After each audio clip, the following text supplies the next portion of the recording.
Hello everybody, welcome to MS-DOS lecture number 11. So this one is a little more Mac OS oriented. It's going to be a lot shorter because Kevin covered the bulk of the concept on Tuesday when he talked about view controllers for iOS. There's a couple more considerations to take into account when you're working on Mac OS 10, namely in terms of Windows and window management. While this is more Mac OS oriented, it's still a lot of these same kind of concepts and ideas apply to iOS, so it's definitely not a complete waste of time, hopefully.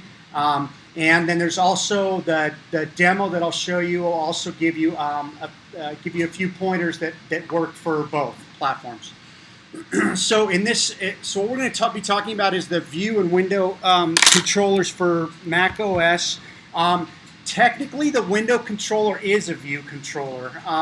There's a few additional features that it has when it comes to relating specifically to Windows, and I'll talk about that in a second. The window controllers are typically for document-centered applications, that is, applications that rely on a chunk of data that the user can edit, whether it's a text editor or a spreadsheet or video editing software. A lot of people try to stay away from them because they consider it easier to port to iOS. There are ways that you can set it up so that it's not quite such a brutal transition. If you've got a whole bunch of window controllers that don't exist for iOS, and we can talk about that offline if you're interested in doing dual development, a lot of dual development. So the role of window controllers is to load and display the window. That's pretty straightforward. It also allows you to close the window when it's appropriate, can somebody let Jordan in, such as if the user clicks a button that takes them to a new mode that you want to close the window out of. You're able to do that programmatically. You're also able to handle situations when the window's closing to allow the user to save their data or to save other state of your app. It allows you to customize the title of the window. Your window has typically got the name of your document as its window name. You can completely override that, or you can append or prepend some data to it, and I'll show you some examples of when you would want to do that. The window controller allows you to store the state of the window itself, where it's located on the screen, which screen it's on if you've got multiple monitors, and the size of the window as well. And then the window controllers also manage cascading or tiling the windows, setting the order of windows. When you type, when you press characters, which window those characters get sent to. This all gets handled. It's all kind of bundled up in the window controller, and you'll see examples of how that can be really important and powerful in a second. So, Apple's guideline is if your document allows for multiple windows and multiple views of the same data, then you should consider subclassing the NS window controller class. So an example of that is when you've got something like a CAD program and you've got it's the same data, the underlying data, say in this case is a bunch of three-dimensional objects. If you've got, say, a top-down schematic view and a side view of the same data, you need to have multiple window controllers to handle these multiple windows that have access to the same data. Here's more of an extreme example. If you've got, say, a spreadsheet that's analyzing the cost of building this project, the top-down view, the materials, a three-dimensional view, these could all be separate window controllers. So the window controllers, the NS window controller class, the typically overridden methods. There's three typically overridden methods. One is window will load. This allows you to do processing of your data in your model, or updating some of the views before it gets displayed. This happens before the nib is loaded. And then there's also window did load, which is after the window has been loaded from the nib and it's been allocated and there's a chunk of memory set aside for it. That's where you can handle the rest of your initialization of the Windows data. And then there's window title for document display name, which essentially you'll get passed a string that is the name of the document that you are working on, which is typically the title of the window by default. When it's not overridden, it just gets passed right back again as the display name. You can, for instance, say append if you're working on say a CAD drawing and you want to append let's say that this is called house.yourapp. And you want to say that this is the 3D view. You could do house and then append -3D view and house append schematic view. So NS window controllers are expected to load when you do a init a init with window name, or sorry, init with window nib method is called. That's kind of the generic behavior when you don't have the initialization methods overridden. Subclasses of NS window controllers, and this goes for there's other classes that fall into this category too. Views could fall into this category. Subclasses typically load their own nib file. They're responsible for their own nib file's behavior. So this is for an application where you've cleanly broken up the user interface, and your view, your window, is stored in its own nib file. Your subclass, your window controller, typically it manages that nib. So it's responsible for that nib. So that typically gets loaded in this init with window nib method, initialization method. It's really error prone it turns out that it's typically error prone for you to constantly create your window controllers by passing in the nib name. If your window controller is associated with a different, if you rename the nib out from underneath it, you're going to start running into problems. You're going to have to change code in a place that isn't very intuitive. So what Apple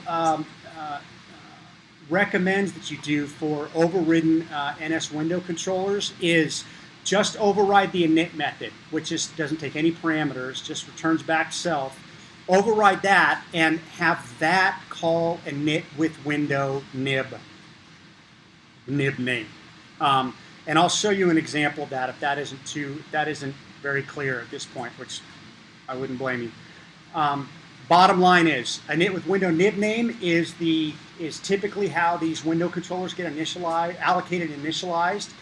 Typically they're associated with a nib. If you don't want to have to change code in multiple places, say that are instancing these window classes, and you want to have it self-contained, override the init method and have your init method handle the nib. Call init with nib name. And I'll give you an example of that here in a second. So the nib file that's associated with your NS window controller has three primary components. One is the file owner, and remember the file owner for a nib is typically a class that you have created, or it's one of the standard classes, one of the standard Cocoa classes or UI kit classes. In this case, if you've got a window controller associated with a nib, the file's owner is your controller name, is your controller class name. And I'm gonna give you an example of that, which will hopefully help cement this a little bit. There's also a window outlet for window controllers. That window outlet needs to be associated with, obviously, with the window that it's controlling. But that doesn't show up by default. And I'll give you an example of that for when you're doing OS X development with Xcode 4. And then you can optionally make your window controller the delegate for that window. Remember, delegates allow you to extend the behavior of a class without subclassing it. So typically, you'll have your window want to do special things like handle when it's going to be closed or say whether or not it can actually be closed. I'll give you an example of that too. And the way that you do that is have your window controller be your delegate. And Apple says that it's a fine place to put your implementation for your NS window delegate methods is in your window controller. So let me give you a quick demonstration of how what this looks like in Xcode. So you've got your new project that you're working on. Cocoa application, cool app, and one thing that we'll talk about a little bit later on is what this means. This document-based application checkbox. It has some pretty big ramifications. For right now, we're going to leave that turned off because it's just going to add needless complexity to this demo. I just want to make this. I want to make this really quick. So this is typically what your default project setup looks like, and in Xcode 4.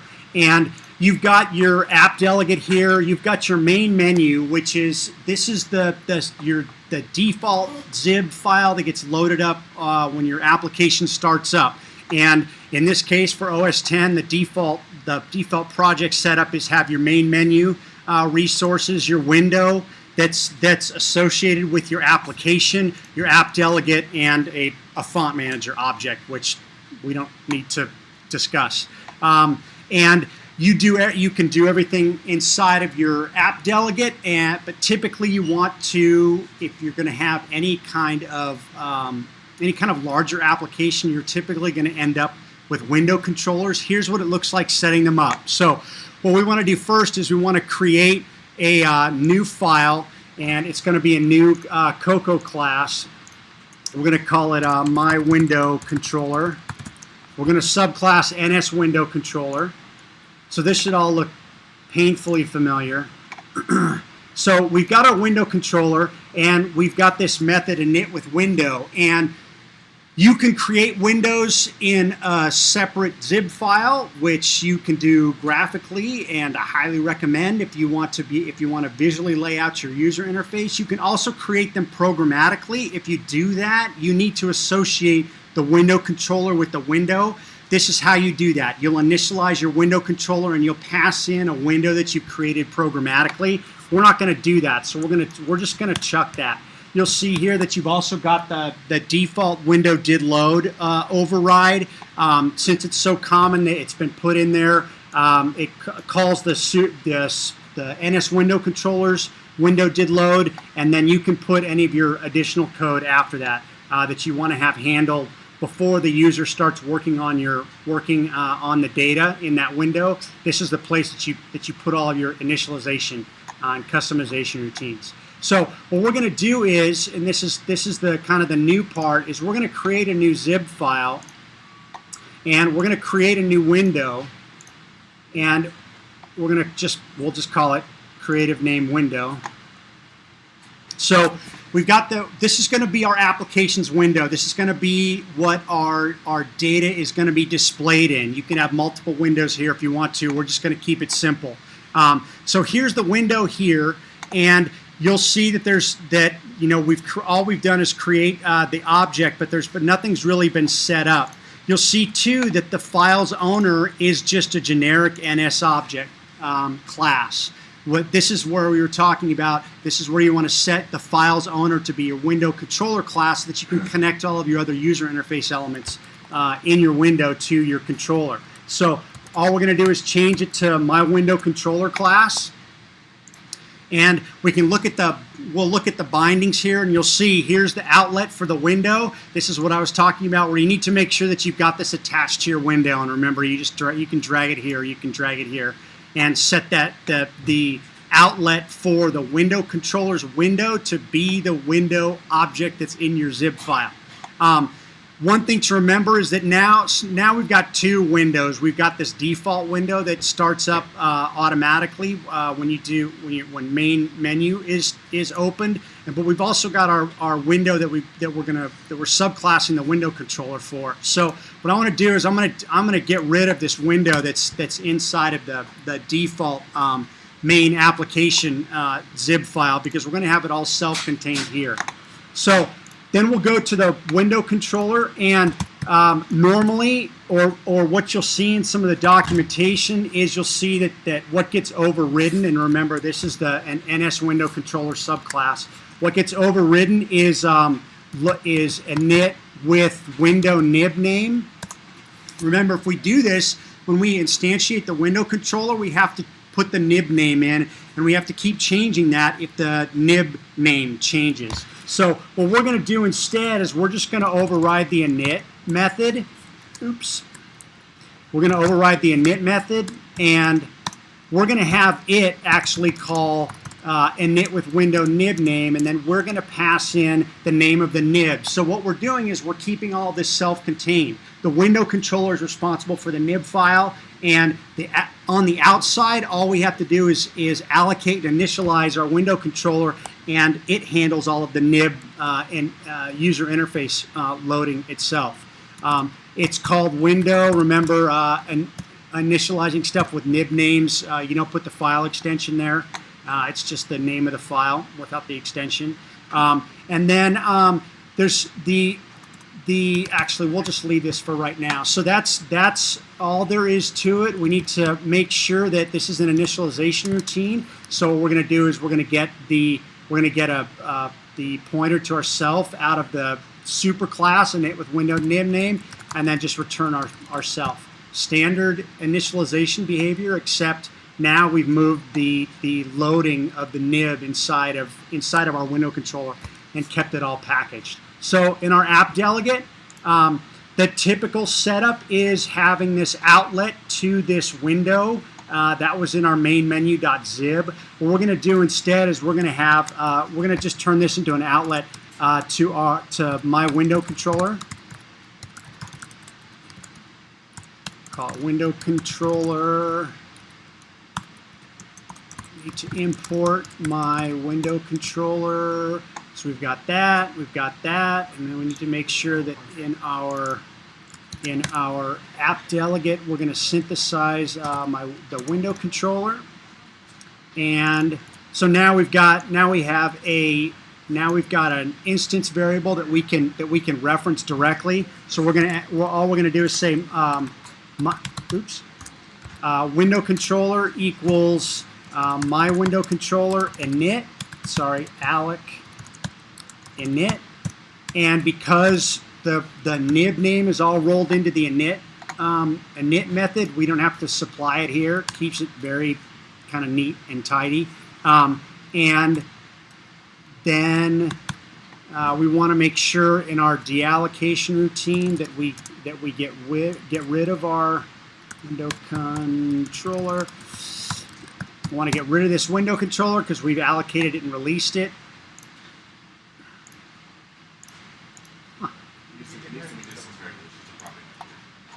Oh, oops.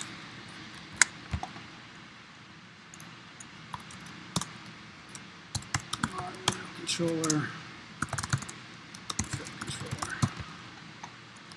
Oh, because it's a sign. The assign keyword. And then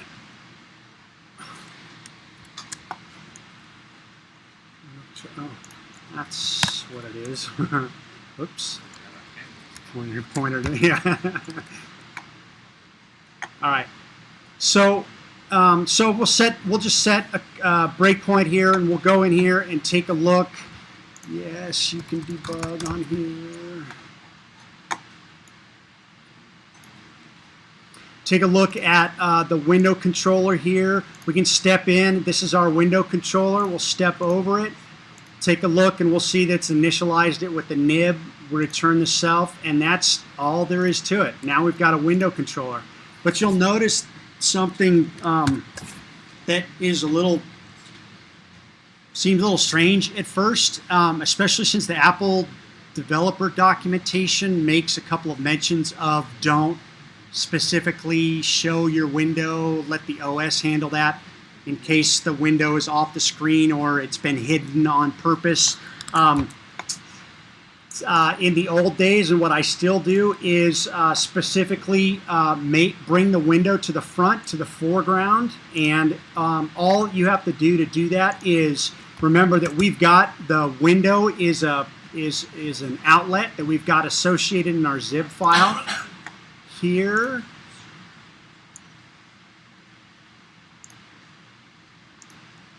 And go. Missed off by one bug. We've got our window here. So all we're going to do is say, okay, window order. What is it? Make.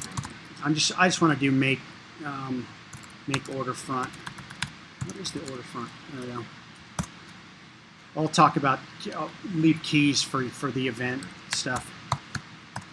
So there's a method that Windows support called order front, and there's another one too that Kevin's going to be talking about next time. Basically what this says is take this window, bring it to the foreground. It will unhide it if it's been hidden, it'll unminimize it if it's been minimized, and it'll bring it to the front. So there's our window. So, like I had also mentioned, it's very typical for your window controller to handle your NS window delegation messages. So what we're going to do is we're going to go into our window.zib. We're going to say, okay, I want my files owner, or my file owners. The Windows delegate is going to be our window controller. So now our window controller is going to respond to any NS window delegation overrides. One of those is a Boolean window should close.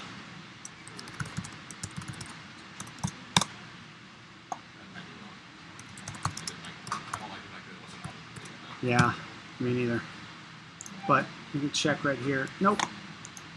So I'm gonna. So what we're gonna do is we'll go to. You probably in the header you need to declare that you're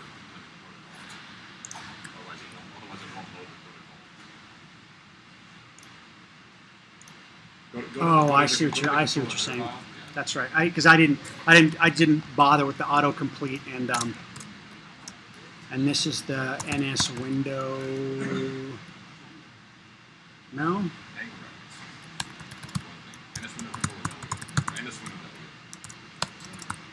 There we go.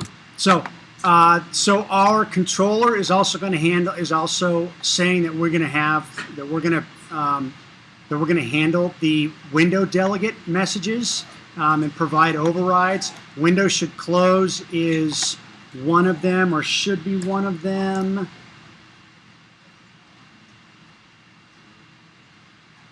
Should close window.